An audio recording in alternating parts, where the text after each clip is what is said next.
Então, boa noite a todos. Boa noite. Boa noite, Fábio. Boa noite, Patrícia. Boa noite, Ana. Então, estamos aqui na primeira live, né, sobre relações internacionais, religião em tempos de pandemia, revisão de um conceito de progresso esgotado. Então, os nossos convidados vão expor temas, né, diferentes desse mesmo guarda-chuva. Eu vou primeiramente apresentar o primeiro convidado, que é o Fábio Nobre, tá? Depois a Patrícia, depois o Fábio Bento.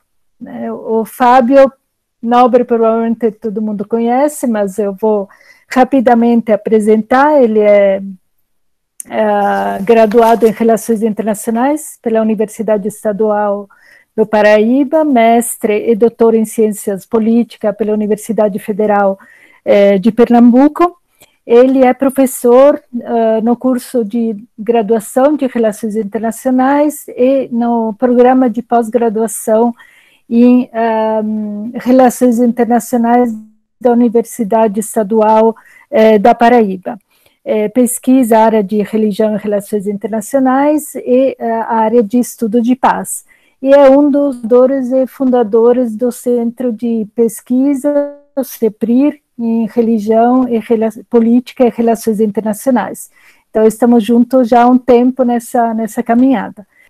Fábio, tu tem uns 15 minutos, né? A gente vai limitar um pouco o tempo, né, para permitir, depois, no final, algumas perguntas. Aliás, eu quero dizer para os nossos participantes, se quiser ver já as perguntas pelo chat, durante as falas, e aí no final a gente, né, pode recolher e ver algumas, né, quanto tempo a gente terá à disposição para responder as perguntas.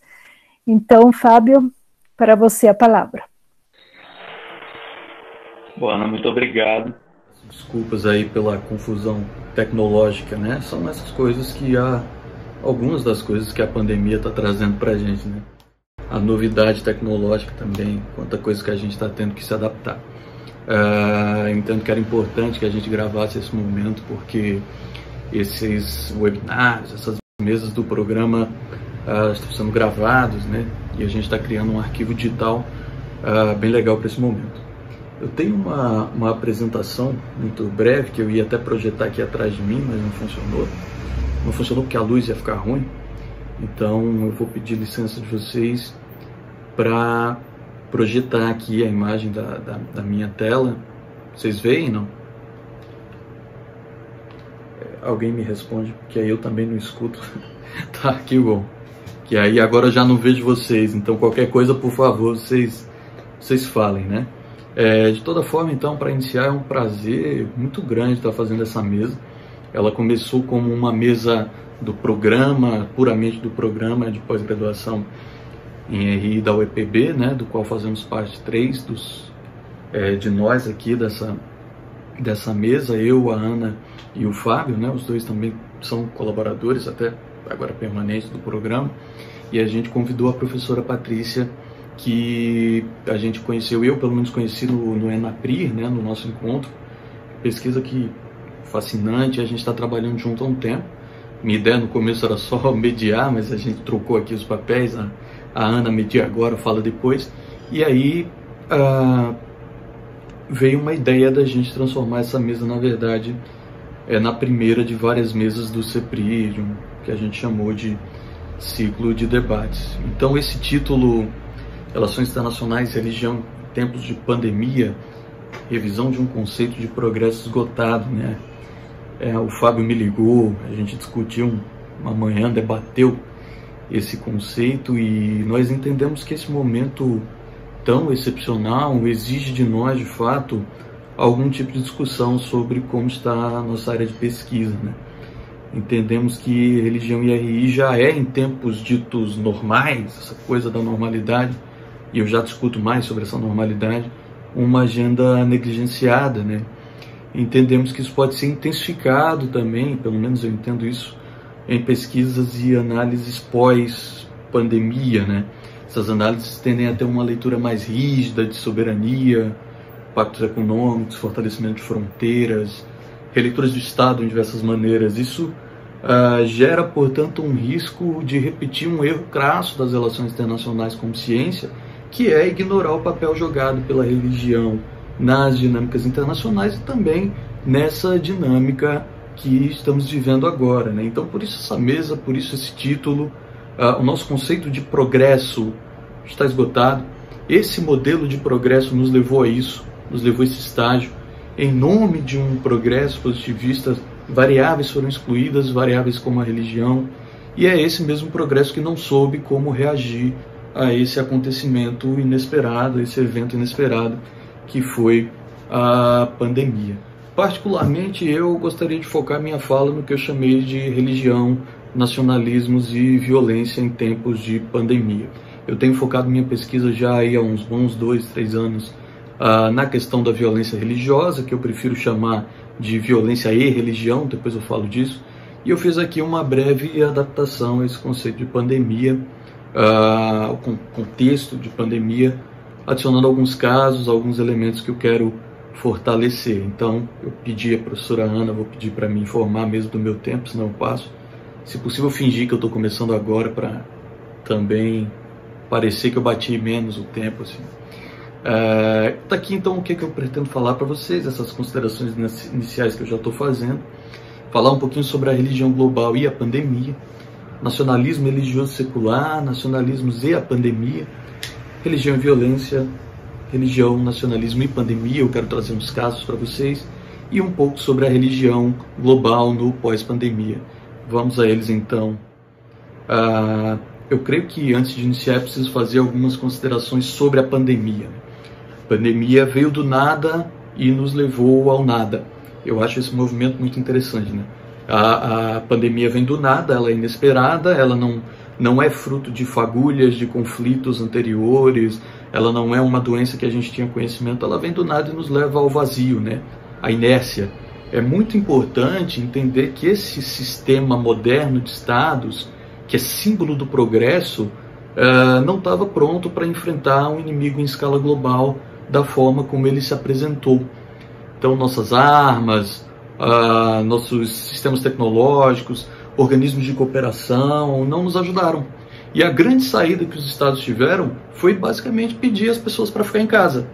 Tá? Eu vejo as pessoas indo para a rua, indo para a praia e tal, e eu vejo como se a zebra decidisse que vai lutar contra o leão. Assim, a gente não tem, na verdade, uma forma racional de sair disso. Os estados não tinham mecanismos para isso. E, de certa maneira, foram as profundas redes de interdependência desse sistema que intensificaram e aceleraram a propagação do vírus. Tá? Então, o Covid ele muda o nosso sistema internacional. Nesse sentido, você tem a possibilidade de uma leitura mais ou menos consensual de que nós não sairemos da pandemia com um sistema mais solidário ou mais global. Pelo contrário, né? Diferente do que esperava lá o Camus quando escreveu A Peste, a gente não vai ter um grande sistema de solidariedade para resolver os problemas trazidos pela pandemia. Não vai ter nem ao menos resistência. Houve, como previa Camus, uma inépcia dos governantes, né? A gente já pode ver exemplos como a saída dos Estados Unidos da Organização Mundial de Saúde.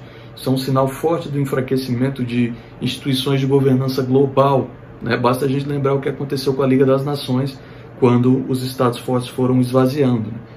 O Estado foi desafiado e ele reage com um fortalecimento de suas fronteiras e uma maior rigidez no fluxo de pessoas. Tá? Seja você um dos otimistas que crê numa nova realidade pós-pandemia, na nova normalidade, como a gente teve uma mesa 2 semanas atrás, ou um dos pessimistas que acha que isso aqui é o fim da humanidade como a gente conhece, é quase inevitável entender que vai haver um novo normal, haverá um novo normal, um normal diferente. Novos normais, novas normalidades ocorrem sempre que meta-eventos dessa natureza, dessa magnitude, acontecem no sistema internacional, como as grandes guerras, né?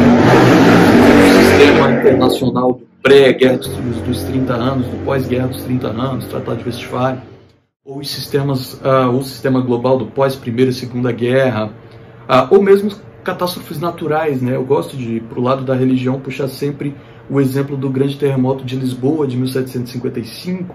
Ele acontece no Dia de Todos os Santos, no 1º de novembro. Para quem não sabe, no calendário litúrgico católico, essa é uma das festas mais importantes, né? A festa do panteão católico. Então, para um país extremamente católico como Portugal, sua capital Lisboa, a cidade estava lotada de gente, peregrinos, gente nas catedrais normalmente de estrutura barroca, aquela coisa gigantesca. E essas igrejas vêm ao chão por causa do terremoto, esmagam as pessoas, isso se segue de um incêndio, de uma tsunami, por causa do abalo sísmico. Então é uma tragédia enorme que faz com que as pessoas pensem, poxa vida, mas no dia santo, no dia que pertencia a Deus, a gente recebe isso. Então começam a surgir os questionamentos dos porquês. Voltaire, no Cândido, vai dizer que daí aí é plantada a semente do pensamento ateu na Europa. Então esses eventos, mesmo eventos naturais, eles geram novos normais. Doenças também são assim, tá? Pensando de novo essa coisa do progresso, da modernidade, do positivismo, a peste negra normalmente ela é colocada como exemplo da conexão entre esses elementos que eu coloquei: autoridade clerical, a vontade de Deus e ignorância e desconhecimento, né? As pessoas julgavam que isso era vontade de Deus, enquanto a tal da peste branca, que o René e o Jean Dubois chamam de peste branca, que é a tuberculose, é vista como exemplo de uma doença tratada com um viés extremamente científico. Então você tem mudanças, mas as doenças elas geram então impactos no sistema internacional e mudanças, e são dinâmicas que dividem as épocas da história humana tanto quanto as guerras ou as evoluções. Tá? Dito isso, eu queria então expor uma breve ilustração para um pensamento que eu quero introduzir, que é o reforço dos nacionalismos, porque eu entendo que os nacionalismos, ou o reforço dos nacionalismos, pode suceder o reforço do aparato estatal que eu citei anteriormente. Então, quando o Estado vai ficando mais forte, menos global e mais fechado, a tendência é que a gente também tenha o crescimento de nacionalismos. E é aí que a gente precisa trazer o elemento religioso. Muitos gostam de entender o nacionalismo secular e o nacionalismo religioso como universos separados, né? Ou como ilhas, como a gente tem aí no desenho. E aí aqueles que valorizam o nacionalismo secular frequentemente descrevem o nacionalismo religioso como atrasado, é irracional, é repressivo, é violento, enquanto o nacionalismo secular seria descrito como moderno, racional, liberal e pacífico. Quando a gente inverte a lente, aqueles que valorizam o nacionalismo religioso normalmente descrevem o nacionalismo secular como imoral, individual, como um vestígio do colonialismo, enquanto o nacionalismo religioso seria representado como moral, comunitário e até uma forma de autodeterminação, né? Todas essas representações, na verdade, perpetuam mal-entendidos, né, comuns sobre religião e secularismo. Na realidade, o nacionalismo religioso e o nacionalismo secular são termos genéricos, termos guarda-chuva, como tem aí o guarda-chuvinho, que normalmente estão interligados. Tá? Eles podem ser sobrepostos ou opostos, mas eles sempre estão fortemente entrelaçados. Tá? Colocado isso, a gente pode então avançar para uma reflexão por hora separada do Estado, vou deixar o Estado de lado um pouquinho, que é como as religiões globais reagiram à pandemia e a uma orientação mais ou menos geral de cessar seus cultos e cerimônias públicas. É óbvio, eu não teria tempo aqui para descrever como todos os líderes de todos os países, de todas as religiões do mundo reagiram, nem que eu falasse pelo resto do ano, mas a gente pode traçar aqui um panorama geral de que a maior parte dos líderes cessaram os seus cultos ou orientaram seus seguidores a cessar seus cultos. Eu recomendo depois que vocês leiam esse texto aí, Religião, Covid-19, é um texto curtinho, um artigo, quase jornalístico, que a Camila e a Joyce fizeram, está lá no site do CEPRIR, no qual elas destrincham um pouquinho o que aconteceu em muitos lugares, né? Então vocês podem dar uma olhada. Então pode não ter sido o posicionamento oficial das comunidades, mas você tinha uma orientação geral de que se cessassem os cultos, mas você tinha descompassos locais, né? Em vários locais havia descompasso. Em alguns lugares muito específicos, as meninas destacaram Grécia, Montenegro, Uganda, Índia, Estados Unidos e, obviamente, Brasil. Foi muito difícil parar esses cultos, né? Controlar esses cultos. Eu acho que vocês podem até ter lido no começo da pandemia o caso que eles chamam de paciente N na Coreia, também na França, pessoas que foram a cultos religiosos e foram responsáveis pela infecção de várias pessoas. Então, apesar de uma orientação geral para que os cultos cessassem, isso não aconteceu de maneira uniforme. E você também tem alguns posicionamentos que você poderia extrair de qualquer manuscrito medieval sobre a peste negra, que é o caso aí do Ralph Drollinger, que é um pastor que faz parte da comitiva do Trump, ele faz estudos bíblicos na comitiva do Trump, que disse isso aí, que o vírus Covid era uma expressão da ira divina, né? Não com a América, mas com americanos que adoram o ambientalismo e têm uma propensão ao lesbianismo e à homossexualidade, traduzido dessa forma. Então percebam que o pastor começa a reforçar aquele vínculo inexorável entre religião e Estado. Essas menções à América e a um modelo certo de americano aos olhos de Deus. Isso também aconteceu no Brasil, tá? Especialmente com padres e pastores realizando cerimônias pedindo bênçãos para o presidente contra supostas forças ocultas que ele está combatendo. Com essas conexões sendo feitas em muitos lugares, nós vamos encontrar um Estado que experimentou um novo poder, tá? Um poder que ele já não experimentava há muito tempo no sistema internacional, com agendas muito interligadas, interdependência. Com o Estado mais fechado, em muitos lugares a gente vai encontrar esse Estado que tem um novo poder, com fronteiras rígidas, maior centralização, isso tudo aliado a um movimento que envolve religiões e religiosidades, dando uma nova legitimidade a esse poder central. Essa soma pode resultar num experimento trágico no futuro próximo, nos próximos anos. Eu não vou ler essa fala toda do Walt, que não é Walt, ainda é um realista, mas Walt, Stephen Walt, mas resumidamente existe uma leitura de que o Covid pode criar um mundo menos aberto, menos próspero e menos livre. Nossa, barulho. É possível. Tá? Então, isso me leva aqui à reta final das colocações que eu quero introduzir para vocês, que é, a segunda metade, mas como o tempo é curto, a relação entre religião e violência. Antes eu quero pontuar que eu não quero chamar esse tipo de fenômeno de violência religiosa, porque não é isso que é. E o ser é importante e as palavras materializam o ser. O que existe, sempre existiu e provavelmente sempre existirá, é o que em inglês seria algo como religion-based violence, ou violência baseada na religião, ou violência inspirada pela fé. E ela nunca é puramente religiosa, mas na verdade é um amálgama que envolve aí elementos políticos, sociais, territoriais, etc. Então ela nunca é puramente religiosa. E a gente tem aqui alguns exemplos que eu gostaria de expor de estados que convivem com casos de violência religiosa, que podem ter sofrido impactos ou que sofreram impactos diferentes desse fortalecimento do Estado e ou de elementos nacionalistas durante a pandemia. O primeiro caso é o meu caso, eu não quero chamar de caso de estimação, que parece que tem um desprezo, mas é o caso pelo qual eu mais me interesso, que é o caso do Mianmar. Rapidamente, o que acontece no Mianmar, você tem uma minoria muçulmana chamada de Rohingya, que é um nome que significa habitantes de Arakan, que era a província de onde eles advêm, que hoje se chama Rakhine.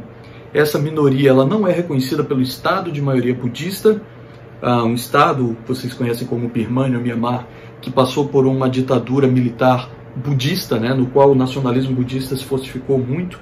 Então eles sofrem uma perseguição por essas autoridades e eles não são reconhecidos. E aí você tem um fluxo enorme de Rohingyas que fogem dos campos de refugiados onde eles moram em Mianmar, especialmente para Bangladesh, onde eles ficam às vezes largados na estrada porque o próprio país, Bangladesh, não tem condições de sustentar o fluxo enorme de pessoas que entram no país. Essas pessoas sofrem uma violência brutal, cultural, estrutural e direta. Eles sofrem ataques, existe um grupo terrorista budista que os ataca, um grupo chamado 969. Então eles normalmente sofrem condições muito críticas. Como eles não são cidadãos reconhecidos pelo Estado, eles não têm acesso a serviços básicos como serviços de saúde. Tá? Então o que aconteceu em Mianmar durante a pandemia? Você tem aí um mapinha que mostra, na verdade, que Rakhine seria essa mais aqui ao noroeste, tá? Lá em cima. O maior número dos casos se dá em Yangon, que é esse que está vermelhinho, que é de maioria budista, e não lá em Rakhine. Só que não há registro dos casos em Rakhine. Então é impossível sequer saber quantos Rohingya foram infectados pela pandemia de Covid ou pelos casos de Covid. É impossível medir quantos morreram, quantos contraíram. Eles não têm acesso a esses serviços de saúde, eles não têm acesso à orientação, eles não têm acesso a máscaras. Tá? Então é uma questão gravíssima como o Estado se aproveitou a gente chama basicamente de genocídio que acontece em Mianmar. O Estado então se aproveitou de uma força natural, ampliou a centralização de poder e permitiu que a natureza colaborasse com o seu genocídio dos Rohingya em Mianmar. Num outro extremo, a gente tem o caso, depois das perguntas vocês podem me fazer mais perguntas, eu só quero ganhar um pouco de tempo, que é o conflito de Israel e da Palestina. Vocês conhecem bem esse conflito, eu não preciso descrever tudo que vem acontecendo, inclusive nos últimos dias, né? Mas Israel, ele é entendido como um case de sucesso no combate à pandemia, né? O governo, ele fez restrição de viagem, restrição de entrada, aquele auto-isolamento de 14 dias foi obrigatório, houve eleições, então tinha cabine de votação para cidadãos em quarentena, você tinha rastreamento por telefone celular dos indivíduos infectados, você teve trouxe de volta cidadãos que estavam no estrangeiro, distanciamento social, fechamento de espaços públicos, tudo aquilo que a gente imagina que deveria ter acontecido, tá? Algumas coisas, algumas restrições religiosas que aconteceram, você teve fechamento de cidades e bairros que têm monumentos ou que têm sítios históricos que normalmente são visitados, sítios histórico-religiosos. Você teve fechamento do Bnei Brak, do bairro do Bnei Brak. Você teve o cancelamento nacional da ceia do Pessach, né, da Páscoa, e o fechamento de alguns bairros e também encerramentos do Ramadã também para os muçulmanos. Mas aproveitou-se aí da fragilidade do Estado palestino, ou da representação palestina, e aí como vocês prefiram chamar, dependendo de qual é o posicionamento de vocês. Ao que tudo indica, iniciou-se um processo de apagamento do Estado, né? É algo ainda muito polêmico, muito novo. Muitos dizem que a questão do Google Maps, que o Google nunca nomeou a Palestina, outros dizem que a Palestina está desaparecendo. Ou seja, nada do que aconteceu no Estado de Israel foi estendido aos palestinos, esses ficaram fora. Não foi simples o fechamento em Israel, como vocês podem ver nessa foto. Houve resistência, mas os sítios religiosos foram fechados. E funcionou. Eu teria aqui outros casos, tá? Índia e Paquistão, Sudão e também o Boko Haram, a Nigéria, mas eu posso falar disso numa outra ocasião. Então esses países, todos esses países, nesses países houve um aproveitamento da fragilidade para fortalecer uma centralidade do Estado e ampliar a perseguição a certas minorias e a violência. E aí a gente chega no caso do Brasil, eu vou passar muito rápido, né? Esses dados são todos do Brazilian Report, que é um think tank feito por brasileiros na Inglaterra.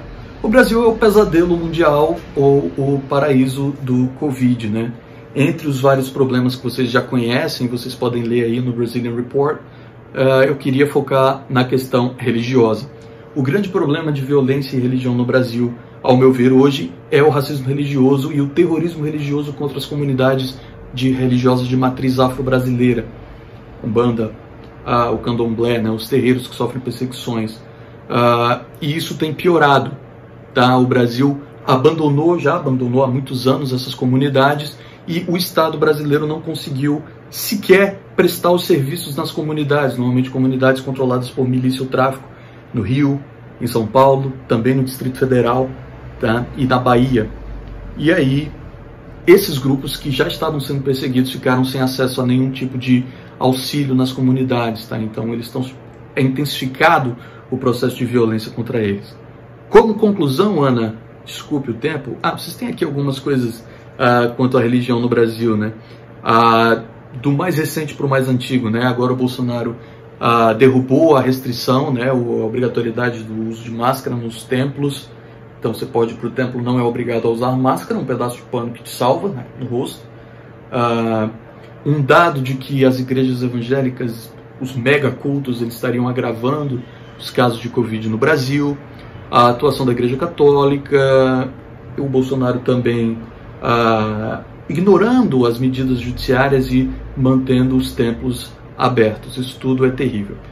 Eu queria então fechar com essa breve fala sobre o futuro da religião global organizada. Tudo isso é conjectura, a gente não tem esses dados. Agora, se isso que eu vou falar não está acontecendo na sua igreja, no seu grupo, na sua célula, tudo bem, tá? São ramos locais, mas é importante perceber que há um movimento global nesse sentido que já está sendo experimentado. Então isso aqui é menos conjectura do que quando eu escrevi sobre isso há 1 mês e pouco, 2 meses atrás. A questão simbólica é muito importante, né? A religião em si é um símbolo feito de símbolos, e os símbolos da religião durante a pandemia são outros, né? O que a gente lembra da religião durante a pandemia? A gente lembra do fechamento da peregrinação à Meca, a gente lembra da suspensão do Ramadã, para não diminuir a imunidade das pessoas, e para mim, mais fortemente, essa imagem do Papa Francisco rezando sozinho, né, na Praça São Pedro vazia. Essa é uma imagem para mim quase que escatológica, né, fantasmagórica, né, a figura do Papa Francisco ali exposto àquele vazio. Então o coronavírus está testando a religião organizada. Como resultado, as pessoas podem começar a ver rituais religiosos lotados com suspeita quando a pandemia terminar. Eu não pretendo ir à igreja tão cedo, mesmo que alguém me diga que a pandemia terminou no Brasil. Isso pode levar as pessoas a uma fé mais individualista. Não é um abandono da fé, mas é um abandono da ideia de comunidade, né?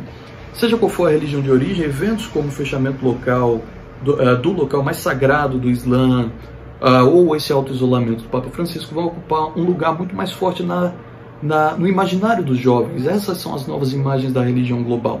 A gente está vendo os primeiros sinais, então, de uma geração que vai manter sua fé, mas pode permanecer distante da religião organizada e institucionalizada. E aí a minha grande recomendação é que isso precisa ser acompanhado. Tá? A gente precisa acompanhar essa evolução, porque uma vez que as pessoas se desloquem dessas comunidades organizadas, talvez o Estado ganhe mais força e com isso possa se aproveitar e instrumentalizar mais a religião para atos de violência. Tá? Ana, eu sei que eu passei muito do meu tempo, peço desculpa, mas agradeço a paciência de vocês aí, tá? Obrigado, era isso por hora. Muito obrigado, tá me ouvindo? Então, pela fala, vamos te perdoar, tá? Pelos ter ultrapassado o tempo, mas estava bem interessante. Então, eu passo a palavra agora para a professora Patrícia, deixa eu apresentar um pouco. A Patrícia é doutora em Relações Internacionais pela PUC Minas, é mestre, graduada em Ciência da Religião, sempre pela PUC Minas, e é teóloga também, e atualmente é professora na PUC Minas e no Instituto São Tomás de Aquino, idealizadora e líder do Religare, grupo de pesquisa, religião e relações internacionais, participa de vários grupos também, né?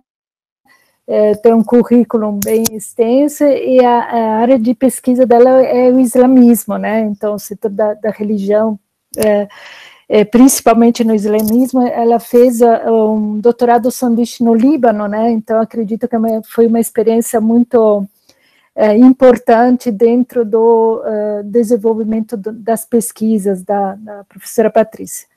E hoje ela vai nos falar de como trabalhar o conceito religião em relações internacionais diante das mudanças sistêmicas e subjetivas, dentro desse guarda-chuva também do tema da pandemia. Então, sem mais me delongar, eu deixo a palavra para a professora Patrícia. Muito obrigada. Obrigada, Ana. Vocês estão me ouvindo bem, gente? Sim, muito bem. Deixa eu colocar aqui o cronômetro. Boa noite a todos e todas, é um prazer estar com vocês aqui, falando desse tema tão complexo, caro e muitas vezes negligenciado dentro da área de relações internacionais, né? E por isso nós estamos aqui, vou uma palavra já dentro dos estudos lá, né? O nosso jihad, que é o nosso esforço, né? Nosso combate, de estar trazendo essa discussão. A minha fala, ela vai de encontro a esse finalzinho da fala do Fábio. Então, quando o Fábio traz esses questionamentos, né, de como será, essas novas espiritualidades que começam a ser construídas, e isso tem sido um tema que me provoca, e eu acho que eu vou provocar o Fábio um pouquinho nessa fala. E eu pensei da gente primeiro começar a nos questionar na questão do próprio conceito de religião, né? Dentro dos estudos, como a Ana trouxe, talvez muitos de vocês estejam envolvidos dentro da área de relações internacionais, né? No meu caso, eu faço estudos que perpassam são as áreas, e dentro da religião, que é a teologia e as ciências da religião. Então, a forma como esses dois campos trabalham a religião é muito distinto do que muitas vezes a gente vê dentro do campo da área de relações internacionais.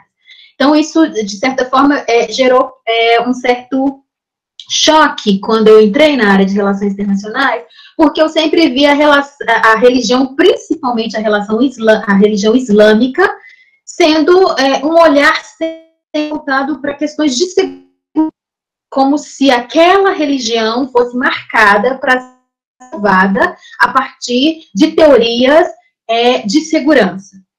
E esse é um dos grandes problemas que a gente tem nas próprias teorias, porque as teorias não dão conta de responder o fenômeno, porque o fenômeno ele é muito amplo. Existe uma pesquisadora que eu tenho acompanhado o trabalho dela, eu gosto muito da forma como ela trabalha a religião, ela é da área de relações internacionais, é a Mona Sheikh, e propõe, né, trabalhar relações internacionais, religião, no mínimo em 3 abordagens, que seria, 2 abordagens, na verdade, né, que seria uma abordagem funcionalista ou então substancialista, e dentro dessas abordagens, a gente ampliaria para estar perguntando, esse fenômeno que eu estou analisando, eu vou analisá-lo a partir de uma vertente, como uma comunidade de fé, como um poder ou como um discurso, porque a maneira como eu olho o fenômeno vai me direcionar às análises. Se eu olho como comunidade de fé apenas, o que essa comunidade produz, ela precisa ser compreendida dos pressupostos da fé. E para isso eu vou ter que ter um conhecimento específico. Quando o Fábio termina a fala dele dizendo, né, que provavelmente muitas pessoas não voltarão para a igreja com medo da questão do contágio, é preciso perguntar para esse fiel como ele compreende a religião. Porque dependendo de como estão os pressupostos, a base desse fiel, ele vai ler esse tempo como um teológico, como mais um prenúncio do que os seus textos bíblicos ou os seus textos sagrados já prediam. Então, na verdade, ele está fazendo parte de uma história para o fiel é real, política. E aí, o que a gente tem com isso? Nós que estamos aqui do outro lado como analistas, como pessoas que estão analisando a conjuntura. Se nós não tivermos esse olhar sensível para esses agentes que constroem esse ambiente, né, do público e que é do privado, mas que atua no público, nós não vamos compreender determinadas ações que começam no micro e no macro. Não vamos compreender porque determinadas ações que governantes que estão indo contra, por exemplo, as orientações da Organização Mundial da Saúde está sendo aderida por um grande número de participantes. É porque lá no arcabouço da fé existe algo que legitima aquilo que muitas vezes os outros agentes dizem que não fazem sentido. Não sei se eu estou conseguindo me expressar. Perguntas, vocês podem me questionar. Então, é preciso primeiro compreender o que é religião. E aí, nós precisamos entender que religião, não existe uma definição para religião, mas existem conceitos. E são conceitos que os estudiosos tentam utilizar um conceito mais aberto. E por que isso? Porque se nós trabalharmos com conceitos fechados, algumas manifestações ou alguns fenômenos ditos como religiosos, não vamos encaixá-los, como, por exemplo, se nós entendemos que seja considerado religião, é preciso que exista, que Deus esteja presente. Então, o budismo não pode ser encaixado nesse conceito de religião, porque no budismo não existe, uma religião que não tem essa figura de Deus, né? A salvação, ela é entendida de uma outra forma. Então, é preciso entender que conceitos. E as escolhas por esse conceito também direcionar o que eu vou considerar religião ou não.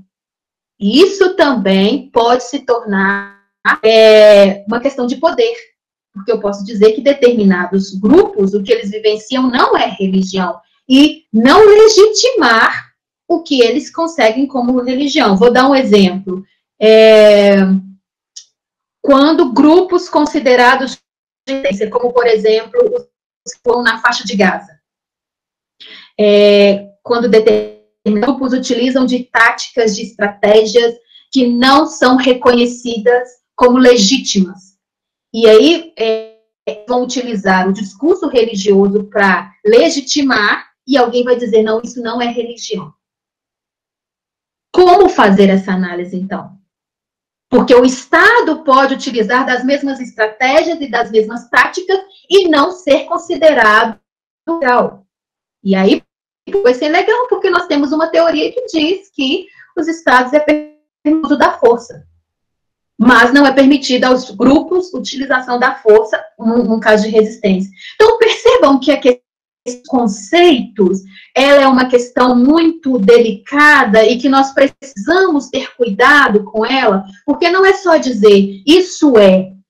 Quando eu digo isso é, eu estou implicando sobre aquilo questões como legítimo ou não. Então, um dos cuidados que, assim, eu penso que nós precisamos ter no momento quando nós trabalhamos religião. Porque se eu digo que aquilo não é legítimo, eu posso estar dando direitos que são válidos para aquele grupo. E que naquele grupo faz sentido porque existe ali uma questão de fé. E se a religião, dependendo do Estado, ela é protegida por lei, como legitimar essa religião? Vou trazer um exemplo. No Brasil, há algum tempo atrás, um deputado quis colocar uma lei de proibição de uso de animais nos cultos afro. Só que a gente sabe que determinados... Não é só uma questão de retirar os elementos. Para aquela religião, aqueles elementos, eles constituem a parte do fazer religioso. Então, se você retira do sacrifício de animais da religião, é outra coisa, não é aquela religião, você está criando. E tem uma outra questão, que é a não compreensão, ou o desejo de não compreender o que seria difícil dentro dessas religiões, porque aquele animal, ele passa por um processo de sacrifício, mas depois ele vai alimentar toda uma comunidade. Então, existe uma questão ligada ao que transcende a própria comunidade, é preciso ter sensibilidade para compreender isso. E parar nos tribunais, e acabou que perderam, né, essa questão. Mas deve-se perguntar, será que a preocupação, quando se colocou a questão, estava de fato nos animais? Ou seria uma tentativa de aniquilar é uma palavra muito dura, né? Ou tirar a visibilidade, tirar a legitimidade de uma religião que, como disse, é uma das tradições que mais sofre preconceito e perseguição no Brasil. Então, nós precisamos entender, né, de onde vem essa fala. Então, o Fábio falou das grandes religiões, né? Então, as grandes religiões, elas têm passado, sim, por uma questão de reformulação, talvez não seria essa a melhor palavra, mas nós estamos vivendo, as grandes religiões, elas estão dando a chamada, as novas espiritualidades, né? E essas novas espiritualidades trazem um grupo muito interessante. O censo já aponta como o grupo que mais cresce hoje, que é o religião, e que eu prefiro a nomenclatura que é utilizada fora, que eu acho que ela explica melhor isso, que seria o sem filiação, que é aquela pessoa que não se identifica mais com essas grandes religiões, mas ela tem uma espiritualidade. Então, esse grupo está crescendo. E esse grupo, que são os novos, né, que são essas novas formas de vivência da religiosidade, mostrando também que a religião não está entrando no fim da religião, uns tentaram colocar, né, que a religião iria perder o seu lugar, mas ela está se transformando, e aí gera grande, né, será que após a pandemia, esse grupo ele tende a crescer devido às mudanças produzidas pela adaptação da religião virtual, né, que a gente vê hoje, as missas, os cultos, será que a tendência vai ser esses grupos dos sem religião crescer, continuar, ou tende a um retorno, e aí nessa parte que eu quero te provocar, Fábio, porque a gente tem uma outra questão, porque eu acredito que a gente pode ter um movimento diferente também, o do retorno ao religioso, porque uma vez que se vive as incertezas, a tendência de voltar ao discurso religioso como saída, né, porque é um discurso já conhecido, e até o próprio medo, né, pode vir, trazer essa religião no nível institucional. Mas a minha grande questão não é nem esse retorno da religião no nível institucional, é que tipo de filiação religiosa seria uma filiação de cunho fundamentalista. Porque essas ideias escatológicas, né, do fim do mundo, elas sempre existiram entre nós, mas quando ela vem transvestida de uma vivência e que todo o mundo está vivendo, eu acredito que os textos sagrados que até então estavam deixados lá nas escrituras passam a ter uma outra conotação. E aí eu acredito que pode ser uma abertura muito grande para os de cunho fundamentalista crescer. Eu tenho só 2 minutos, estou marcando aqui, Ana. Então, nós temos essas questões, né, que eu gostaria de estar deixando aqui com vocês, e a gente pode discutir depois mais no chat, compreender que precisa ter esse arcabouço dos conceitos, mas sabendo que esses conceitos, eles não dão conta de responder o fenômeno. Então, vai ter momentos que você vai ter que fazer uma opção de deixar o fenômeno dizer. Porque se você escolhe, por exemplo, uma determinada teoria para responder ao seu fenômeno, você vai perder a grande chance de compreender, de fato, o fenômeno e o que você está diante de si. Né? Porque, por exemplo, uma teoria que fala de identidade, mas será que todas as identidades se encaixam daquela teoria? Então, uma das grandes questões é ampliar esse leque, né? E aí tem as novas formas de ver o fenômeno, né? E aí eu termino minha fala, né, com essas questões e dizendo, né, que em contexto de pandemia, essas abordagens se ampliam, por exemplo, ao tentar trabalhar a religião como comunidade de fé, aspectos de crença e dos conflitos têm passado por significativas, como, por exemplo, a questão do rito. Eu estava ouvindo o pessoal da Associação Brasileira de Histórias de Cemitérios, né, que eu tenho que confessar que eu amo essa área. Então, eles estavam falando sobre a questão dos ritos das religiões de matriz afro.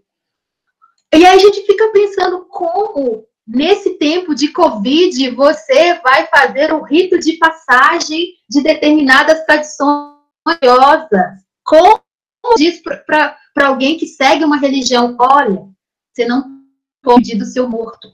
Olha, você não pode celebrar o rito que dura, às vezes, 2 dias, que vai ter que passar pela lavagem do corpo, pela purificação do corpo. Gente, isso é muito forte, porque nós estamos falando desse lado de alguém que está analisando, mas se coloque no lugar daquele que vivencia. Essas mudanças que aí entra na questão da subjetividade, ela não é apenas uma de liga e desliga. Aí nós vamos trazendo os adoecimentos, e esses adoecimentos, ele começa na alma, ele vai reverberar no espaço público também. E aí volta de novo os discursos fundamentalistas. O Estado contra essas questões próprias do controle, né? Então, minha última fala aqui, nesse sentido, as análises produzidas dentro de RI devem passar por constante verificação. Se a religião pode ser tomada como discurso que gera legitimidade e poder em tempos de instabilidade como a que vivemos, os discursos religiosos de cunho nacionalista ressurgem, tomando lugar de respostas às crises existenciais. Nesse sentido, a ideia de separação entre Estado e religião é frágil, e seu conceito necessita de ser analisado de forma menos teórica, no que tange a pensar teorias prontas e fechadas, e mais contextual. Então, é isso que eu queria trazer para vocês, e a gente debate aí. Obrigada, Ana. Obrigada, pessoal, por me ouvir. Muito obrigada, Patrícia. É impressionante como a importância dessas discussões para ver a complexidade do tema que a gente, né, se empenha, se aceitou de empreender, né, mas sempre tem que ter o cuidado de não se encaixar em teorias muito estritas, muito assim, insuficiente para analisar um fenômeno desse tipo, né? Mas é muito instigante, assim, muito obrigada. Então, agora eu passo a palavra para o último professor, o professor Fábio Bento. Ele é teólogo também, né? Ele é bacharel, mestre e doutor em Ciências Sociais pela PUC, pela Pontifícia Universidade São Tommaso de Roma. Ele é professor, é pós-doutor junto ao Núcleo de Estudos da Religião, da pós-graduação de Antropologia Social da URGS, é professor associado na Unipampa, onde leciona Política, Relações Internacionais e Religião, no curso de Relações Internacionais da Unipampa, também membro do CEPRIR, do nosso Centro de Estudos.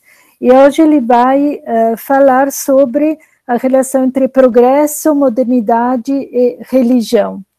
Então, professor Fábio, para você a palavra, 15 minutos. Tá bem. Boa noite para todos, para todas e todos vocês. Tomara que funcione aqui os internet, né? Porque às vezes o negócio dá umas caídas e tal. Então, o que eu diria aqui sobre isso é o seguinte, né? O conceito de progresso é quase que sinônimo de modernidade. A gente vive nessa névoa, né, de progresso e tal. E ele não tem se mostrado assim muito progressista, o conceito de progresso, né?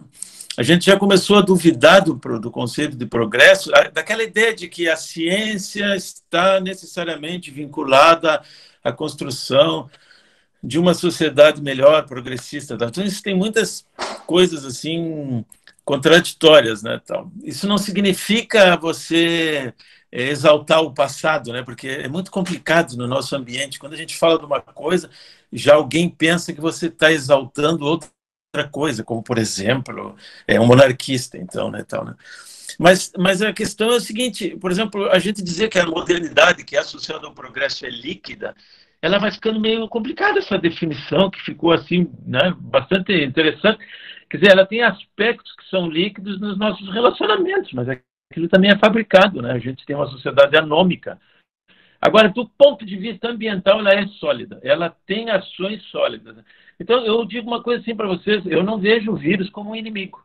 Eu acho muito engraçado isso, que a gente, em RI, em Sociologia, a gente tem a mania sempre de falar de conflito, né, de disputas, tal. A gente navega um pouco nessa praia que tem sempre, no mínimo 3 ali em confronto, e tem hegemonias, e de fato a gente atua historicamente assim mesmo, não sendo necessariamente obrigatório isso, né? E aí agora se criou essa história, né, de que estamos todos unidos contra o vírus. Eu não sou... Em primeiro lugar, assim, o vírus mata todos, né? Mata religiosos e ateus, né? Então ele não faz acepção de crença, né? Nem de raça. É um vírus muito democrata, assim, né? Ele vai onde ele vai liquidando, né? Então. Mas eu acho bem complicado isso, esse maniqueísmo que é local e que é globalizado, de agora a gente dizer, bom, temos um inimigo em comum que é o vírus. O vírus não é inimigo, então eles fazem aqueles desenhinhos de rede social do coronavírus monstruoso e tal, né? Pelo amor de Deus, não sou a favor, se achar uma vacina, tá ótimo, mas a gente tem que se perguntar o seguinte, onde é que isso vem? Será que isso não tem nada a ver com o nosso modo de vida em sociedade, né? Então, o que eu penso é o seguinte, a gente, para ser resumido, porque eu vou aqui os 15 minutos, nós sempre trabalhamos em ciências sociais com o conceito de humanidade. Vocês percebem o problema nisso? Nós, seres humanos, que temos aqui rim, fígado, dedinho, olhos, que nem todos os outros bichos, aqueles que a gente vê, porque tem outros bichos que a gente não vê, como o coronavírus. Então, a gente trabalha sempre com esse conceito de humanidade, né? Então, eu digo assim, brincando, que talvez seja mais progressista a gente passar do conceito de humanidade para o conceito de seridade. Eu invento essa palavra aqui, seridade, como uma noção de todos os seres, né? Então, a gente passar dessa ideia de humanidade para a seridade. Então, o que eu digo com isso? Eu não estou aqui criticando, né, os cultos afro, né, que eles vão lá, matam os bichinhos, fazem o ritual deles. Eu não vou entrar nesses detalhes. Ou a pessoa que come carne, não é um discurso assim veganista, né? Eu não sou contra os veganos e nem estou fazendo um discurso veganista. O que eu estou dizendo é assim, se a gente perguntar, para nós o problema é o vírus, pergunta para as galinhas o que elas acham da gente, né? Como é que a gente trata, por exemplo, as galinhas? Não estou dizendo assim, por exemplo, tem um amigo meu que ele come galinha, né? Mas ele diz, eu como as galinhas que eu crio aqui. Então, vocês já viram na estrada aqueles caminhões que a gente vai viajando e tem 4 andares com galinhas, todas ali, né? Isso aí eu falei há 20 anos atrás no debate, alguém me chamou de teólogo das galinhas, até era um italiano que dizia teólogo dei polli, não, do teólogo dos frangos. Eu achei muito boa, quando ele me criticou, eu fiquei bem contente com essa crítica, né? Vocês já viram como é que são transportados os porcos, né, para alimentação, nos caminhões? Ou seja, o que eu estou falando assim, ó, a questão dos alimentos na indústria de massa, né? Nessa forma como a gente... Então, eu acho... Até tem um grupo aí da nova normalidade, né? Que o Paulo, acho que a Catarina está aqui também, fala, que normalidade é a nossa? Então, absolutamente, eu nunca, em nenhum momento aqui, estabeleci uma relação de inimizade com o coronavírus, assim como o bode expiatório. Quer dizer, então a gente cria uma vacina e vamos voltar. Nós estamos indo a todo vapor, a humanidade, a modernidade é um trem que vai a toda velocidade em direção ao abismo. Em direção ao abismo. Então, num certo sentido, o coronavírus, mesmo que já morreu muita gente, mas morre muita gente, infelizmente, o coronavírus acaba sendo uma espécie assim de, opa, gente, o que vocês estão fazendo? A modernidade, como a gente sabe, historicamente, ela começou a entrar em crise, digamos, ela enquanto ideologia, na Segunda Guerra Mundial, sobretudo com Hiroshima e Nagasaki, né? Então, quando você pega lá a divisão do átomo para criar 2 bombas que destruíram milhares de pessoas, então aí já começa a se pensar de que essa ideia de que a ciência em si, que o pensamento tecnológico e científico em si leva a uma sociedade melhor, ele já começou a entrar em crise. Mas se a gente pensar que há um tempo atrás, eu estava morando na Itália ainda, quando o presidente Chirac, da França, fez testes nucleares no Pacífico, ninguém falava na quantidade de peixe que foi assassinado, ninguém falava nos bichos. E essa questão não é uma questão chique, assim, é uma coisa, antigamente, quem falava assim de bicho, né, já era meio taxado, assim, é ecossocialista, é vegetariano, é isso e aquilo. Aqui nós moramos na fronteira, tem um amigo meu que é criador de cordeiros, né, e ele disse para mim, cara, eu nunca ia imaginar que eu ia virar ambientalista. Ele é um tipo assim de perfil bem conservador, porque o rio no meu aqui tá podre. Tem uma plantação de soja aqui perto e poluiu, quebrou o rio aqui. Está entendendo?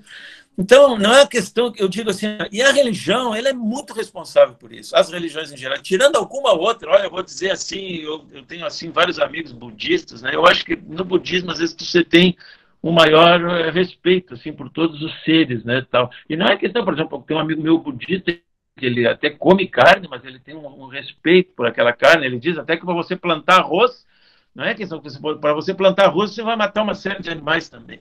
Mas é a questão da nossa visão. Nós somos um problema, nós seres humanos, nós somos um problema na sociedade. Esse problema foi criado por nós. Então a gente levanta a tampa daqui, tampa dali, tampa de acolá. Aonde a gente vê uma montanha, os indígenas têm uma visão super interessante. Eu sempre brinco, eu fui 7 vezes, eu acho, para a Amazônia já, e eu sempre dizia, quando eu vou para a Amazônia, não vou lá para preservar a visão, a cosmovisão indígena. Está entendendo? Eles não olham para a natureza, assim, digamos assim, como se aquilo fosse tudo um supermercado.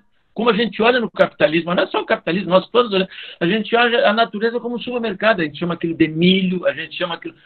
Me lembra um amigo meu, assim, que tem uma tradição de cultura indígena, que ele uma vez pegou um pedaço de alecrim e disse assim para mim: Fábio, cheira o alecrim. Tu sabe quantos cheiros a terra produz? Tu consegue perceber que o cheiro do alecrim, ele tem uma religiosidade, ou tu acha que isso é só tempero? Então, o que eu acho, assim, nessa questão do pós-progresso, que a gente precisaria trabalhar com um conceito absolutamente revolucionário de progresso, onde a gente perceba que gastou, está esgotada essa nossa forma de viver. Está esgotada, né? Então, essas questões que eu estava dizendo aqui, né? Retomando, né? Como é o nosso modo de viver? Como é essa visão do progresso? Ela é uma visão, historicamente, não vai ter, todo mundo sabe, né? Quer dizer, o iluminismo, né? Tem a visão do progresso. Essa visão de progresso associada à produção, pela produção, ela vai ser adotada por Lenin, ela vai chegar à União Soviética, os próprios socialistas vão adotar uma ideia então, uma ideia de progresso, como progresso econômico, como aumento da produção e voltado para os seres humanos. E para os seres humanos de determinadas classes. E para os seres humanos de determinados estados. Então, num certo sentido, nós temos, assim, algumas hegemonias que nós precisamos superar. Hegemonia de estados, mas de onde é que nós tiramos, que, por exemplo, eu leciono a disciplina sobre América Central e Caribe. É super engraçado. O pessoal de RI, eles não dão bola. Porque em RI tem uma mentalidade de que tem que ser aquilo que antigamente se chamava de primeiro mundo, tem que ser a partir de determinado PIB ou a partir de determinado poderio militar, é Estado. É uma coisa impressionante. A gente adota essa visão, digamos assim, suicida, desigual, como se ela fosse científica. Então a gente tem essa ideia de hegemonia de Estado, que é bem complicado, ideia de hegemonia de classe, e nós temos também essa ideia de hegemonia de humanidade. E isso, para mim, a lição que eu tenho tido das pessoas que eu tenho frequentado, dos debates que eu tenho feito, é que essa pandemia, primeiro que o vírus ele não é inimigo de ninguém, ele simplesmente age enquanto vírus. Ele se desloca enquanto vírus. Ele não está lá fazendo, agora eu vou chegar lá e vou escolher. Não é assim. Não é, pelo amor de Deus, né? Tem gente, uma coisa teológica, né? O vírus não absolutamente, Deus não tem nada a ver com o negócio do vírus, né? Não tem nada. Isso tem a ver conosco, tem a ver com a nossa forma de viver em planeta. Então, eu não sei, eu acho que provavelmente o vírus pode nos salvar. O vírus pode nos salvar, porque da forma como nós estamos vivendo, estamos indo em direção a uma morte coletiva. Daqui a pouco nós não vamos ter mais água, não tem mais água aqui, o fazendeiro já reclama que não tem água limpa, né? O ar... Então você olha lá, vê um campo, uma floresta que tem todo um equilíbrio, que tem vários milhares de seres em equilíbrio. Tu vai lá, derruba aquilo tudo e planta soja. E aquilo em nome do progresso e em nome da globalização. Então, por trás dessa ideologia da produção econômica, está por trás. Então, o vírus, ele é anarquista, o vírus é revolucionário. Eu não estou assim, se eu tiver o vírus, eu quero viver, todo mundo quer viver, se tiver uma vacina, mas nós não podemos transformar o vírus em bode expiatório, transformar ele em inimigo. Nós temos que ver esse vírus como algo, cara, até quando, né? Hiroshima e Nagasaki não adiantou nada. Outras questões não adiantaram. Então, de repente, pode ser que a gente... Então, gostei muito do grupo aí da UEPB também, que falou dessa questão da normalidade. O que é normal? O que é padrão? Para qual normalidade nós queremos ir, né? Então, nesse sentido, depois tem questões assim conjunturais, né? Digamos assim, vamos supor, você pega do ponto de vista das religiões, né? A questão da virtualidade. Você imagine uma coisa, gente. Há um tempo atrás, muito tempo atrás, não ir na missa ao domingo era pecado. Vocês imaginam como é que é esse negócio do âmbito católico? Aí depois eu disse, não é pecado, mas é recomendável. Eu, por exemplo, que sou católico, faz 3 meses que eu não boto pé dentro de uma igreja. A gente tem uma coisa, quem é católico, que é a Eucaristia, faz 3 meses que eu não sei nem o cheiro. Talvez o dia que veio uma hóstia de novo, até eu não vou dizer, olha que interessante, né? Tinha esse gostinho, eu nem sabia, né? Faz uns 3, 4... E a gente vai descobrindo o quê? Que a espiritualidade está vinculada à comunidade, não está vinculada ao templo. Ela está vinculada à comunidade, não está vinculada ao templo. Então, o que acontece? A pessoa vai percebendo alguns aspectos, assim, como, por exemplo, você quer ver uma coisa? O que nós estamos todos fazendo há um tempão? Estamos em retiro. Os ateus estão em retiros. Os crentes estão em retiros de todas as religiões. E aí, entrando em retiro, você descobre o quê? o quanto nós nos distraímos com atividades exteriores, o quanto a gente perambula para lá e para cá. Você vê que muita gente, eu, por exemplo, no meu caso mesmo, a primeira semana em casa eu achei assim muito diferente. Daí eu percebi, não, é o momento da gente se olhar para si mesmo também, olhar para a sociedade, né? Então, a gente tem muitas coisas que nós estamos aprendendo com isso. É lógico, eu quero dizer, temos que superar isso, encontrar vacina, mas não, mas uma transformação paliativa, nós vamos lá pelas tantas, tem um outro problema, né? Então eu acho isso assim para ficar bem dentro do meu tempo, né?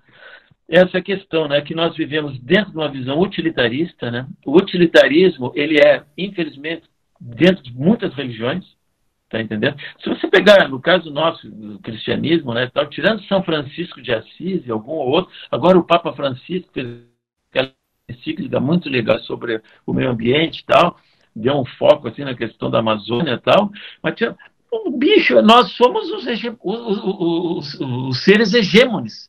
O ser humano é o ser hegemônico. É o ser que, onde ele chega, ele não vê um ser vivo ali num porco, ele já vê uma comida.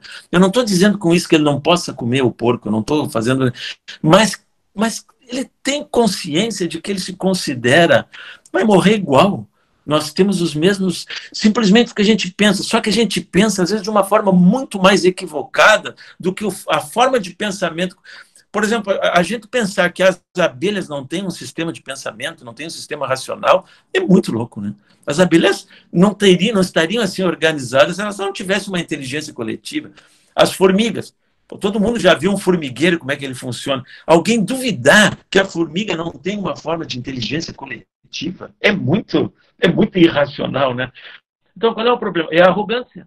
É essa arrogância utilitarista que nós temos, tal, que, infelizmente, faz parte da ideologia capitalista, faz parte da ideologia socialista tradicional, sobretudo aquela soviética, né?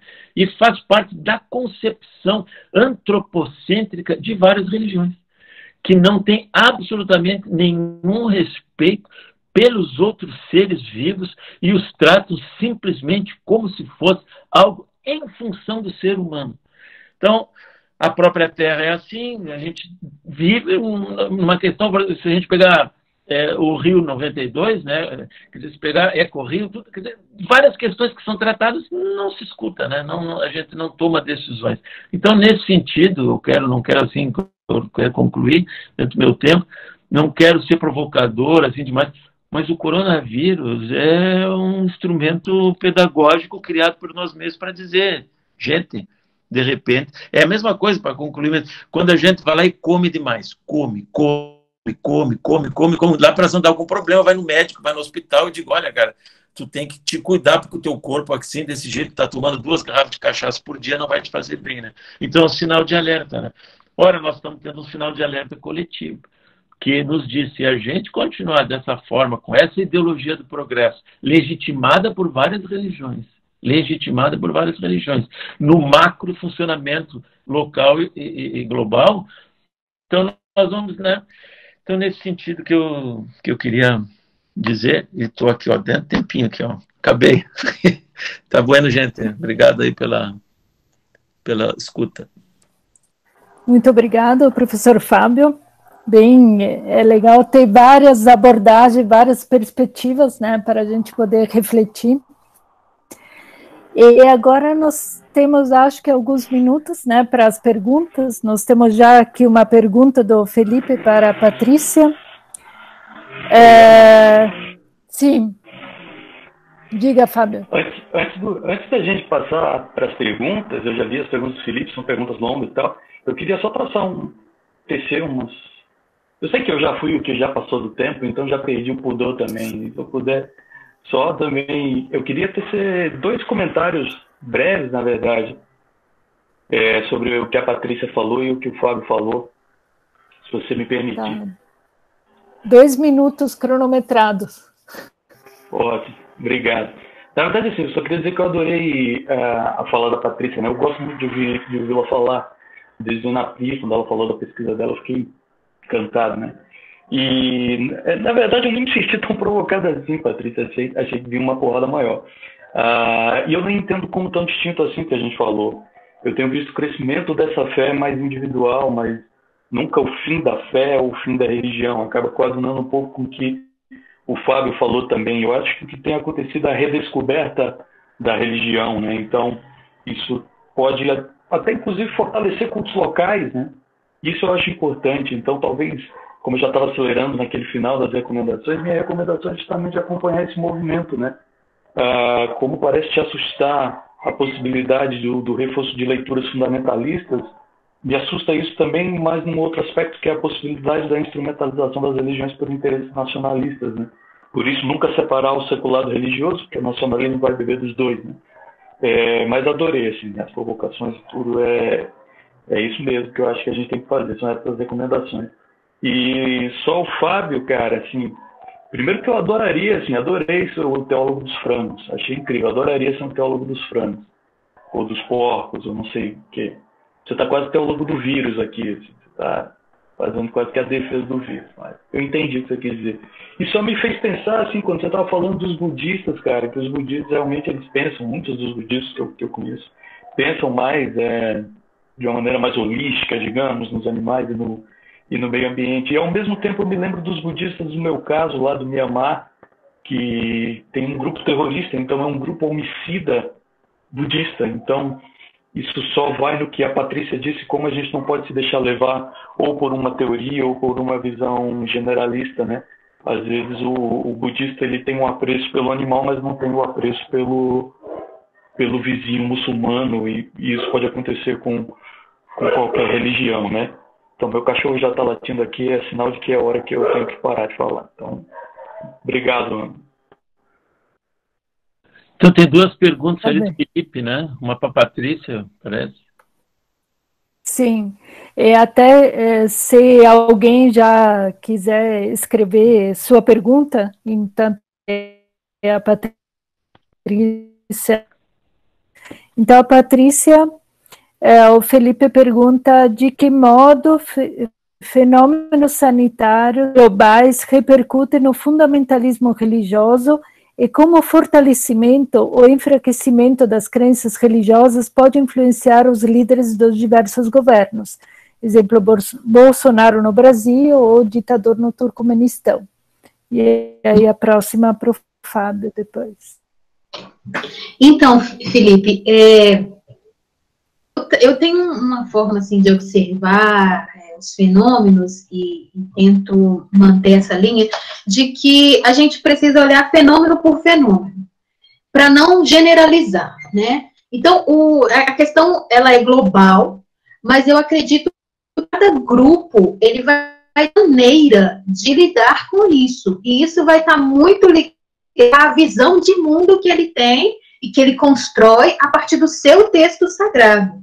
E além disso, essa questão é também a questão contextual, como, por exemplo, eu trabalhei o Islã xiita.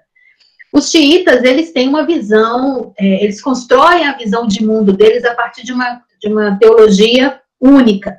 Mas a forma como eles vão acionar esses discursos teológicos vai do contexto. Então, por exemplo, um xiita do Brasil, ele não vai entrar em combate armado porque ele não vive um contexto em que ele precisa entrar, mas está guardado lá, isso. Então, na questão do fundamentalismo, eu percebo que os discursos que vêm de cima pode acionar ou não essa manifestação do fundamentalismo. Você tem, claro, os líderes religiosos que estão fazendo o discurso, mas outros tem os líderes do Estado, por exemplo. Então, perceba, você traz o Bolsonaro como exemplo. O Bolsonaro, ele vem, ele traz esse discurso, né, o discurso religioso para a arena pública, dentro de uma crise de sentido, que é de uma vivência com um governo que não utilizava tanto o discurso religioso, então ele fala, olha para trás, olha o que foi construído. Não deu certo, mas aqui a gente tem uma outra idade. Então, eu acredito que pode influenciar, né, a partir do momento em que eles usam isso, como se eles acham que isso é interessante. Aí, quando eu falo a questão de observar Estado por Estado, Porque aqui no Brasil, a gente consegue utilizar o discurso religioso, porque a constituição da identidade do povo brasileiro, ela carrega já a marca muito profunda da religião e da religiosidade. Se você chega, por exemplo, em Minas, Minas é um estado muito católico. Se você chega em outro, vai ter uma religiosidade. Então, a religiosidade, a gente respira mesmo para aqueles que não querem, que não vivenciam a religião. Mas se você vai para a França, por exemplo, você vai ter uma outra forma de construir um Estado em que, por mais que o discurso fundamentalista esteja ali na arena pública, a partir dos agentes, dos sujeitos, mas a liderança não vai fazer esse tipo de uso do discurso religioso, porque a proposta de Estado que eles constroem é muito distinta. Então, eu acho que tanto os sujeitos quanto as lideranças, aí vai depender do tipo de Estado. A crise sanitária pode ter, sim, né, ela pode ter à tona de novo esses discursos, mas vai depender muito dos contextos. Não sei se eu consegui te explicar, Felipe. Aí você me dá um feedback aí se eu conseguir, tá? Ana? Explicou sim, professor. Muito obrigado, muito obrigado. Muito obrigada, Patrícia. A próxima pergunta para o Fábio Bento. A maneira como a sociedade liberal capitalista enxerga progresso é bastante diferente da visão de progresso dentro de algumas religiões, como o budismo. Como uma visão de progresso fundamentada nessas ideias religiosas pode apresentar alternativas a uma nova normalidade? Então, Felipe, sobre isso, e também sobre o que dizia o Fábio Nobre antes ali, né, tal. Então, o Fábio dizia essa questão, que tem os budistas meio assim, reagindo, né, de uma forma armada, tal, né? Eu, como sou católico e fiz pesquisa na Nicarágua, e eu fiquei lá muitas semanas, assim, algumas semanas, entrevistando guerrilheiros católicos que tentavam lidar com a violência. Eu acho engraçado a gente achar que budista não possa pensar em se defender de uma forma, digamos assim, garantindo a própria sobrevivência física, né? Não sei de onde é que a gente tirou essa ideia que para ser budista tem que ser bocó. Eu brinco com isso, assim, até bocó aqui no Rio Grande do Sul quer dizer assim, meio, tá, tu apanha, tá bem, né? Eu brinco com aquela frase lá que tem no Evangelho, quando Jesus Cristo... Fabião, mas você sabe que não é o caso, né? Alô? Como? Você sabe que não é o caso, né? Específico, não é um caso de defesa da sobrevivência, né? Sim, mas deixa só, posso terminar aqui os 2 minutos. Claro, fica à vontade, claro, perdão. Não, eu entendi, não. Mas pode ter uma ideia, o budismo ele foi expulso da Índia porque os budistas foram assassinados pelos muçulmanos, né, Fábio? Por que não tem mais budismo na terra de Buda? Não tem mais budismo na terra de Buda porque os budistas foram todos sistematicamente assassinados pelos muçulmanos da época. Hoje lá a questão dos muçulmanos é diferente. Então, como eles não lidavam com... Então, esses caras lá pelas tantas... Mas eu quero dizer mesmo no âmbito, tirando o aspecto... Deixa eu clicar aqui. Tirando o aspecto político lá, se tem essa ideia, né, de que... Eu me lembro que eu estava numa palestra esse tempo aí, virtual, e alguém ficou assim muito impressionado, né? E uma coisa que eu acho legal do budismo, até porque eu, vamos supor, como eu procuro ter alguma afinidade com algumas práticas budistas, e eu continuo sendo sempre bastante assim fervoroso na minha forma de me posicionar, eu até me sinto consolado quando eu vejo esses budistas mais fervorosos, porque sai daquela ideia. A gente conheceu, por exemplo, eu conheci agora uma budista muito interessante, uma mulher, que ela batalha pelo feminismo entre as monjas budistas de uma forma bastante fervorosa, né? Tá, mas assim, então, essa questão... Por exemplo, vou dizer uma coisa aqui para ti. Quando a primeira vez que eu vi um budista foi na Itália, em 87, que eu fui para uma comunidade lá, nossa, católica, passei 1 ano lá. Ele se chamava Uttarananda, ele era do Sri Lanka, e ele era do budismo Theravada. Né? Então, o Uttarananda, fiquei amigo dele, ele usava uma roupa cor de laranja, assim, e um dia ele disse assim para mim, você sabe que no Sri Lanka nós temos medo dos católicos? Eu digo, por quê? Porque sempre nos disseram, cuidado com os católicos, porque no passado eles matavam budistas, né? Ora, o católico, a gente sabe, o católico matamos budista, matamos indígena e tal. Então, de repente, vai que algum budista queira se defender. Eu sou a favor da não violência, né? Mas acho muito estranho de achar que o cara por trás de uma túnica de budista, lá pelas tantas, não tenha vontade de carregar uma metralhadora também, quando ele se sentir. Tomara que não, melhor que não. Agora, em relação à questão do Felipe, que ele dizia, realmente eu acho que eles têm uma visão, Felipe, eu acho bem interessante em relação aos seres, né? A todos os seres, né? Quer dizer, as preces dos budistas, né? O budismo não é uma religião, como a Patrícia falou, o Buda não era uma pessoa, não era um religioso. Eu brinco que o budismo é uma oftalmologia, um modo de ver o mundo, um modo de ver as coisas, né? É algo que lida com os olhos, com a visão. Porém, depois de Buda, se criou o budismo como religião, né? Na própria Índia, depois na China, no Japão, no Tibete, então eles têm elementos religiosos. E essa questão dos seres, e não é uma questão assim de vegetarianismo, né? Porque tem alguns budistas que não são vegetarianos. O próprio Buda não era vegetariano. Ele morreu até porque comeu um pedaço de carne lá no final com mais de 80 anos, né? Porém, tem aquele respeito, né? Tem uma consideração, digamos assim, pelos outros seres, sem se colocar na posição de superioridade. Então, isso eu acho assim muito interessante, Felipe. E acho que isso a gente poderia aprender com as religiões tradicionais africanas, poderia aprender com as religiões tradicionais americanas, né? Essa posição de não superioridade, de não arrogância, que foi super desenvolvida, ainda mais pela ideologia do progresso, em relação aos outros seres.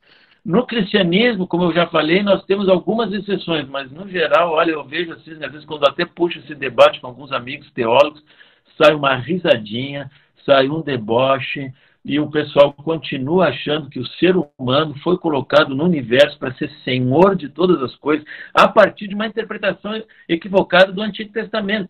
A gente sabe que há várias interpretações equivocadas no Antigo Testamento, como, por exemplo, a do patriarcalismo.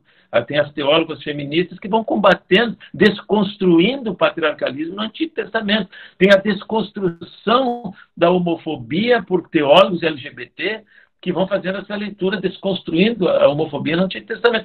E nós precisamos desconstruir também essa hegemonia dos seres humanos. Então, é isso que eu penso, assim, né? Isso aí. O mundo religioso é um mundo complexo, né? Então, dentro dos grupos religiosos, tem vertentes, às vezes, opostas, né? Dentro do cristianismo, dentro do budismo, dentro do, né? A partir daquilo que a Patrícia falava, do contexto, né? Geográfico, do contexto político, tu pode ter católicos de um lado e católicos de outro que pensam completamente de maneira oposta, né? E se declaram ou budistas, ou cristãos, católicos, muçulmanos, etc., mas são preto e branco, etc., né? Então, é isso que... bom, o Pedro Leão queria fazer um breve comentário, não é, Pedro? E aí, se tiver uma última pergunta, pode ser escrita pelo chat. Pedro? Isso, obrigado, agradeço pela gentileza de me deixar dar um pitaco rapidinho.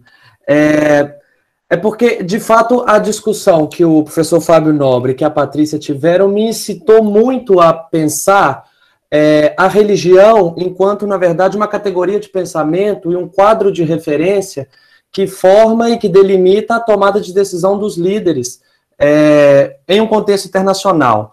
Né? O Fábio colocou a posição de que a religião amplia o interesse nacionalista e a posição nacionalista, principalmente naqueles líderes que já têm inclinação a isso, e a Patrícia também respondeu que isso pode haver um outro movimento. E eu acho que reafirmando essa dualidade que a religião pode assumir enquanto quadro de referência para a tomada de decisão, que inclusive é isso que nos encanta na religião, no estudo da religião enquanto elemento importante para se entender os quadros de tomada de decisão a nível internacional. A religião, então, pode existir enquanto fator que reverbera o sentimento nacionalista de determinados líderes, mas também pode existir enquanto um fator de certa forma, em que amplia a possibilidade de os atores enxergarem o outro, enxergarem outras realidades a partir de sua própria religião, o que no limite leva até um cosmopolitismo religioso, né? Então, da mesma forma que a religião pode ser um elemento de aprofundamento de conflito, no meu caso, no estudo da religião no conflito nigeriano, ela pode ser também um elemento de estudo de construção de paz, né? Tanto para nacionalismos quanto para cosmopolitismos, é até aquela discussão que existe em teoria política internacional, né? Comunitarismo e cosmopolitismo. A religião, dentro desse contexto, ela pode adquirir inúmeras facetas, das mais variáveis facetas, dentro de uma perspectiva de isolamento ou de uma perspectiva de integração. Eu acho que é isso que é importante para nós entender, e que no limite se torna até uma questão de adaptação, né? Qual que é o discurso que cada religião, que cada líder religioso vai ter, observando seus textos sagrados, suas morais e seus padrões institucionais frente à realidade, né? Para mim, aquela coisa do urbi et orbi do Papa Francisco na Praça São Pedro, com a Praça São Pedro vazia, ela é, ao mesmo tempo, regional, comunitária, mas, ao mesmo tempo, ela é universal, né? Urbi da cidade de Roma, mas orbi para o mundo, né? Então, era esse ponto só que eu queria colocar, que a religião pode, na minha opinião, na minha forma de ver, pode agir como elemento incentivador de nacionalismos, mas como um elemento, a depender da forma que ela é interpretada, como um quadro de referência cosmopolita também. Não sei o que vocês acham. Ô Pedro, eu posso dizer uma coisa? Tu já ouviu falar na expressão bizantinismos? Bizantinismos? A expressão bizantinismo é usada pelo Papa Francisco quando a igreja em Bizâncio estava sendo atacada do lado de fora e o pessoal estava discutindo sobre a questão da trindade, se era espíritoque ou filitoque, né? Que se era o Espírito Santo derivava do Pai pelo Filho ou do Pai com o Filho. Então isso ficou assim chamado como bizantinismos, que é você discutir determinadas questões da religião, digamos assim, enquanto que lá fora está acontecendo uma guerra, né? Então, eu acho que isso aí que você falou dos nacionalistas é bem interessante, mas eu acho que a questão da pandemia nos remete a uma discussão meio assim de sobrevivência, né? Como é que a gente vê hoje as ideologias confessionais e as ideologias leigas, né? No contexto que nós estamos, que o nosso contexto hoje que nós estamos, para a maioria da população, é um contexto de destruição, né? Então, por isso que eu digo assim que desses bizantinismos, que às vezes a universidade fica discutindo algumas questões, enquanto que lá fora está ocorrendo o risco de extinção da humanidade, né? O risco de extinção de várias espécies. Então, eu acho que a gente, como CEPRIR, a gente deveria entrar na dramaticidade dessa discussão e não no academicismo dela, na minha opinião, né? Então, acho que todos os conceitos são interessantes desde que a gente parta dessa situação que nós estamos vivendo, que é uma situação de revisão em termos assim de futuro, como eu não digo humanidade, como seridade, né, que eu dizia aquela brincadeira ali, né, de todos os seres, mas só para tudo, mas interessante, né? Ô Pedro, só complementando aí, como alguém que vem dos estudos para a paz, né, eu fiz toda a minha parte de mestrado, doutorado pensando em estudos para a paz, até o Luan que está aí escrevendo, a gente já teve um monte de discussão bacana. Essa dualidade da religião é meu ponto de partida, né? Foi como eu comecei a ver religião como eu nem queria chamar só de fenômeno, porque, bom, pode ser agente, pode ser fenômeno. Até o Rodrigo Duque-Estrada, que é conhecido nosso, tem uma discussão legal sobre isso. Mas é bem isso, tá? A religião, ela tem, de fato, essa capacidade dupla de ser ou um instrumento de ampliação de conflitos ou de aumento das fagulhas, ou um instrumento de construção da paz. Isso aí me parece bem óbvio, né? E, portanto, volto ao que falou a professora Patrícia, da gente ir para os contextos. É o que nos estudos para a paz a gente chama também da virada local, né? Olhar para os locais, olhar para o contexto local. E aí eu só queria fazer a propaganda aqui. Então, vai ter duas falas, dia 9 de setembro e dia 30 de setembro, nesses debates que a gente vai fazer do CEPRI, falando sobre religião e paz. Então, hoje a gente falou talvez de sobrevivência, de fundamentalismo, de violência, mas haverá 2 encontros que vão focar na questão da paz. Então, fica de olho que você vai poder também ver esse outro lado óbvio da religião, tá? Então, passo aí para a Patrícia, se ela quer fazer um comentário. Sim, se a Patrícia faz um comentário final, depois a gente deixa as datas dos próximos encontros. Tá, eu vou pegar então a provocação aqui do Luan, que ele deixou para a gente, né? E minha fala aqui, a partir do que ele coloca, né? Ele pergunta assim para a gente: como a gente contribuir com a subversão da velha normalidade ou contribuir com a construção de normalidades alternativas mais pacíficas? O que eu percebo é que dentro da religião, por mais que a gente utilize o discurso, né, da paz e tal, a religião em si, ela é construída a partir de conflitos.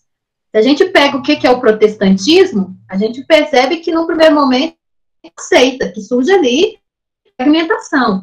Se a gente pega as religiões hoje, né, os chamados neopentecostais, também de fragmentação. E aí, Luan, eu acredito que essa subversão, essas novas formas de vivência da religião, é parte da própria constituição dela, né? Ela vai se movimentando, a religião ela não é fixa. Você tem um corpo fixo de dogmas opostos ali da própria fundamento que ela é, mas ela vai se modificando contextualmente. Então, vai depender de como esses agentes vão agir. Vou dar um exemplo aqui para fechar minha fala. Esse final de semana a gente teve um grande debate aí dentro do campo evangélico, com uma canção que foi lançada por uma cantora evangélica, e o problema da canção foi o clipe, porque no clipe dava a entender que a violência contra a mulher normalizada, né? Porque mostra uma mulher que sofre uma violência, vai para a igreja, ela ora, e ela não denuncia, mas ela ora, e em um determinado momento o marido se converte e entra na igreja. Então, o contra-discurso veio dos próprios evangélicos, das próprias mulheres evangélicas, que começaram a questionar aquela mensagem, dizendo, não, isso não é normal, é preciso. E qual foi o resultado disso? Em menos de 24 horas, a produtora teve que primeiro soltou uma nota em que eles não queriam admitir que aquilo ali tinha problema, e aí voltaram para o discurso religioso, falando que as pessoas não compreendiam, porque não é uma outra religião, elas não estão dentro da dimensão da fé, por isso elas não compreenderam, mas os de dentro fizeram o contradiscurso a ponto deles mudarem o clipe, então eles vão fazer um outro clipe para tentar trazer a mensagem de uma forma mais clara. Então perceba, Luan, que são os grupos que vão se fragmentando e se recriando a partir desse corpo que já existe da própria religião. Não sei se eu consegui dialogar na sua pergunta, mas é isso que eu queria deixar aqui. E eu acho que a minha fala mais, eu acho que eu vou morrer falando isso, é preciso olhar o contexto. Como aquela velha frase, né? Texto sem contexto é pretexto. No caso do religioso também, a gente precisa olhar caso a caso, grupo a grupo. O Fábio, que ele trabalha em Myanmar, a gente fala os budistas, mas quem são aqueles budistas? Quais são a linha que seguem? Como eles veem a questão da não violência? E é isso que me encanta, sabe? É porque você vai... É como um novelo você vai puxando e aquilo não vai ter no fim. E aí você vai percebendo a riqueza que está em nossas mãos, que é essa discussão da religião. Então, muito obrigada pelo convite, que a gente possa ter conseguido, de alguma forma, deixar em vocês essas inquietações que nos inquietam, né, gente? Né, Fábio? É isso.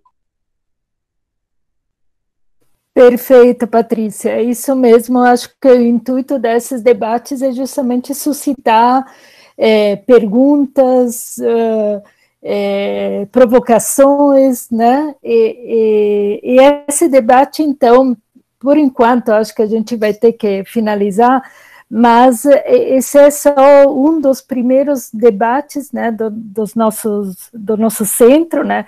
Então a gente vai ter bastante ocasiões para retomar também assuntos que foram discutidos aqui, né? Mesmo falando de outros temas, mas sempre vão ser temas que dizem a análise do fenômeno religioso. Então a gente vai ter bastante tempo para discutir. Então eu queria dar a data do próximo encontro, que vai ser no dia 14 de agosto, sempre às 19 horas, e aí o tema tratado vai ser justamente dos nacionalismos e religião, violência política na Nigéria e na Bósnia. Então teremos o Pedro Leão, né, e o Braulio Castilho Dutra Borges, né, que vão tratar desses temas com a mediação da Joyce Silva.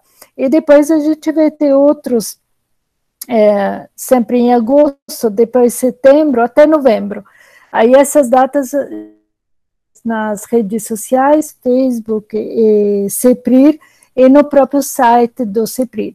Então eu agradeço a todos, né, pela participação, até vou deixar depois a última palavra para o Fábio Nobre, né, e agradecer a participação, né, mesmo que nem, né, vocês não tenham conseguido falar, mas a escuta também é uma participação muito ativa.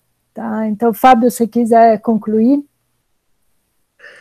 Eu só queria dizer uma coisa ali do Luan, que ele tinha feito pergunta, não sei se dá um minuto. Era outro Fábio.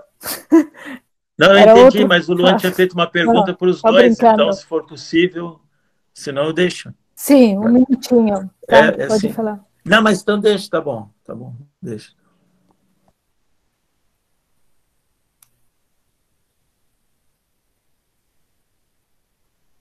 Seu microfone está Fábio desligado, Nobre. Fábio. Seu microfone está desligado, Fábio Nobre. Tá. Agora, obrigado, Patrícia. Eu já não entendo mais com esses negócios. Tá, gente. Então, só agradecer a vocês todos por terem participado, especialmente a Ana, o Fábio e a Patrícia. Sempre uma riqueza muito grande.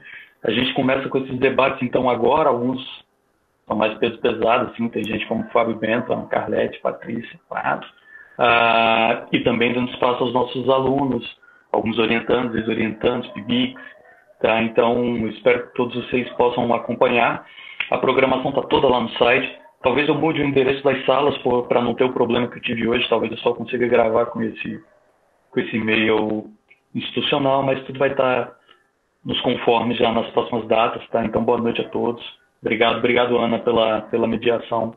Foi um prazer falar com vocês hoje, tá, gente? Obrigado mesmo. Obrigada a vocês. Uma boa noite a todos. Boa noite. Até mais.